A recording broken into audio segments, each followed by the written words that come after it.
Sir, Mekedatu அணைனா என்ன? தமிழ்நாடு கர்நாடகா பார்டர்ல காவிரி ஆறு வரப்போ அது ஒரு குறுகிய இடத்துல, அதாவது கார்ஜ்னு சொல்லுவாங்க, அது பேர் மேகதாடு கார்ஜ். மேகதாடு ஏன் இப்ப ஃபேமஸ்னா, கர்நாடக அரசு மேகதாடு அந்த இடத்துல ஒரு டேம் கட்ட போறோம் நாங்க அப்படின்னு கிட்டத்தட்ட ஒரு 50 வருஷமா சொல்லிட்டு இருக்காங்க. இப்ப கொஞ்சம் தீவிரமா சொல்றாங்க. அவங்க ஊர்ல டேம் கட்டுறதுல நமக்கு என்ன பிரச்சனை? தமிழ்நாட்டுல 8 கோடி மக்கள் இருக்கிறாங்க. இந்த 8 கோடி மக்கள்ல கிட்டத்தட்ட 5.5 கோடி மக்கள் காவிரி நம்பி இருக்கிறாங்க. அதுல கிட்டத்தட்ட 40 லட்சம் விவசாயிகள். மேட்டூர் டேம்ல 96 டிஎம்சில இன்னைக்கு 40 டிஎம்சி தான் இருக்கு. அந்த 40 டிஎம்சியும் குடிக்கிறதுக்கு தான் நம்ம வச்சிருக்கிறோம். காவிரி டெல்டால குருவை, சம்பா, ஆலடி இந்த மூணுமே நம்ம கல்டிவேட் பண்றோம். இப்போ குருவை சீசன்ல தண்ணி இல்ல. லாஸ்ட் 7 இயர்ஸ்ல 6 இயர்ஸ் கரெக்டா ஜூன் 12 மேட்டூர் டேம் திறந்து விட்டு இருக்கிறோம் குருவை கல்டிவேஷனுக்கு. இந்த வருஷம் திறக்க முடியல, ஏன்னா தண்ணி இல்ல. மேகதாது டேம் கட்டினாங்கன்னா சுத்தமா ஒரு சொட்டு குடிக்கிறது கூட தண்ணி வராது. அப்போ எனக்கு எந்த பிரச்சனையும் இல்ல.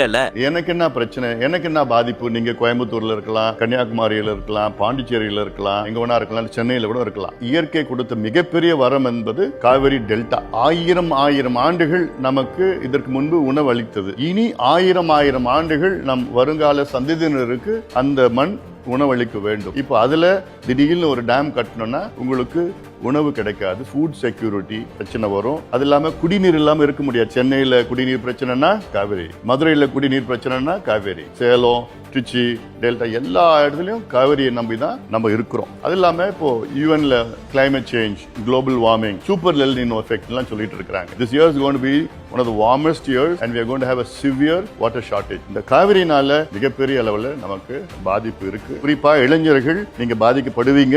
everyone will be affected. இதுக்கு நான் என்ன சார் பண்ண முடியும்? உங்ககிட்ட நாங்க எதிர்பார்க்கிறது, இதை அழுத்தம் கொடுங்க, இது எல்லாத்துக்கும் ஷேர் பண்ணுங்க, இது வெளியில கொண்டு வாங்க, இதுல ரீல்ஸ் போடுங்க, பதிவு போடுங்க, ட்விட்டர்ல, சோசியல் மீடியால ஷேர் பண்ணுங்க, ஒரு அவேர்னஸ் கொண்டு வாங்க. நீங்க எல்லாம் சோசியல் மீடியா மூலமா ஒரு ஆட்சி மாற்றத்தையே நீங்க கொண்டு வந்திருக்கீங்க. நிச்சயமா இந்த மேகதாது அணை தடுக்கிறதுக்கு உங்களால உறுதியா முடியும். இதை தடுத்தே ஆக வேண்டும். இதை தடுத்தாதான் தமிழ்நாட்டு மக்கள் வரும் காலத்துல சுயமரியாதையோட வாழ முடியும். சார், வீடியோ ஆரம்பிக்கிறப்போ ஒரு குறியீடு காட்டினீங்களே, அதுக்கு என்ன அர்த்தம்? கர்நாடகாவில் மேகதாது அணை கட்டினாங்கன்னா தமிழ்நாடு மக்கள் மேகதாது அணையை தடுப்போம், காவிரியை காப்போம்.